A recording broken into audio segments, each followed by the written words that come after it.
मित्रांनो, आज तुम्ही कोणतीही मेन स्ट्रीम मीडिया उघडा किंवा भाजपच्या नेत्याचं स्टेटस बघा किंवा स्टोरी बघा, त्या सर्वांवर एकच विषय की मोदींनी नेहरूंना मागं टाकलं, मोदींनी नवा विक्रम केला. त्याचबरोबर सलग 4399 दिवस पंतप्रधान राहणारे मोदी पहिले, मोदी मोदी मोदी वगैरे वगैरे वगैरे. पण महत्त्वाचा प्रश्न हा आहे की मोदींनी नेहरूंना कोणत्या कामामध्ये मागं टाकलं.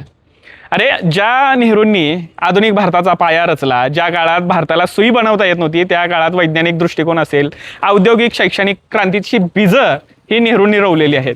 IIT असेल, एम्स असेल, त्याच्यानंतरनं मोठमोठी धरणं असतील, संशोधन संस्था असतील किंवा वैज्ञानिक दृष्टिकोन आणि स्वावलंबी भारताचं जे स्वप्न उभं केलेलं आहे ते नेहरूंनी उभं केलेलं आहे.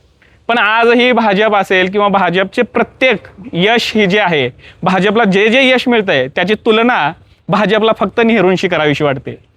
अरे, आपल्या भारताला स्वातंत्र्य मिळून आता 80 वर्ष झाली जवळजवळ, पण अजूनही भाजपला नेहरूंचा पिच्छा काही सुटवत नाही. काही चांगलं काम झालं तर ते फक्त मोदींनी केलेलं आहे आणि काही वाईट झालं तर ते नेहरूंनी केलेलं आहे.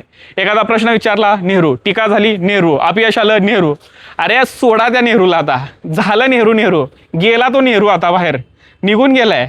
आता तुमचा जो 12 वर्षाचा कार्यकाळ झालेला आहे त्या कार्यकाळाचा हिशोब द्या. 12 वर्ष झाले तुमच्या हातात देशाच्या चाव्या आहेत, त्याच्याबद्दल तुम्ही काय बोलणार नाही.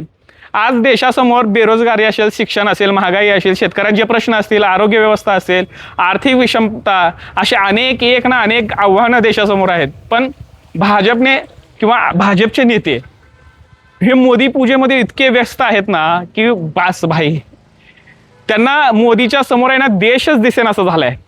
त्यांच्यासाठी देश म्हणजेच मोदी आणि मोदी म्हणजेच देश असं झालेलं आहे.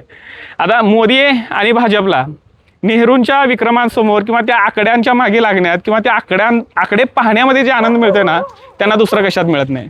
पण आधुनिक भारताचा पाया रचण्यात, शिक्षण असेल किंवा वैज्ञानिक दिशा देण्यात, नवविचारांना चालना देण्यामध्ये सुद्धा नेहरूंचा हात आहे, मोदींचा नाही आहे.